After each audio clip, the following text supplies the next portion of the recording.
رب العالمين والعاقبة للمتقين والجنة للمؤمنين والنار للملحدين والصلاة والسلام على سيد الأنبياء والمرسلين سيدنا ونبينا وشفيعنا أبي القاسم محمد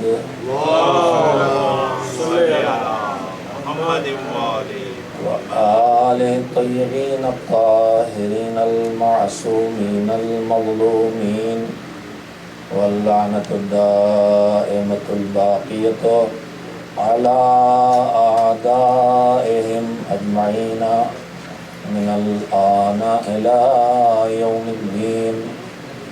أما بعد فقد قال الله سبحانه وتعالى في كتابه المبين وهو أصدق الصادقين وقوله الحق. بسم الله الرحمن الرحيم. من عمل صالحا من ذكر أو أنثى وهو مؤمن فلنحيينه حياة طيبة ولنجزينهم أجرهم بأحسن ما كانوا يعملون. صلوات بجے محمد. اللهم صل على محمد وآل محمد. پروردگار عالم نے یہ اعلان کیا ہے اور یہ اعلان سارے انسانوں کے لیے ہے، چاہے وہ مرد ہوں اور چاہے وہ عورتیں ہوں. میں اس بات کی طرف روزانہ آپ حضرات کو اس لیے متوجہ کرتا ہوں کہ اسلام کے دشمنوں نے کہیں کہیں ہماری خواتین کے ذہنوں میں یہ بات بٹھا دی ہے کہ احکام اسلامی میں ڈسکرمنیشن، تعصب پایا جاتا ہے، اور کہیں کہیں کسی میری بہن یا بیٹی سے ایسی باتیں سننے کو مجھے ملتی ہیں جو اسلام دشمنوں کی طرف سے پھیلائی گئی ہیں کہ عورتوں کے ساتھ اسلام سوتیلا برتاؤ کرتا ہے، ان کا کم خیال رکھتا ہے، ان کے حقوق کا کم پاس و لحاظ رکھتا ہے اور مردوں کو ان پر ترجیح دیتا ہے. ایک موضوع ہے، میں نے اس پر کسی دن آپ سے گفتگو نہیں کی اور اب رمضان میں بچا بھی بہت کم ہے. روزانہ جب ہمارے بھائی اعلان کرتے ہیں کہ اب تقریر شروع ہو رہی ہے، تو جب رمضان شروع ہوا تھا تو اس وقت تو روز بتاتے تھے آج رمضان کی کون سی تاریخ ہے. اب جب ختم ہو رہا ہے اور تھوڑے دن بچ گئے ہیں تو وہ نہیں بتا رہے ہیں، شاید اس لیے کہ انہیں معلوم ہے کہ اگر لوگوں کو احساس ہو گیا کہ آخر رمضان آ گیا تو یہ 2-4 لوگ آ رہے ہیں، یہ بھی آنا چھوڑ دیں گے، جو ہو رہا ہے اس وقت. صلوات بھیجیے محمد.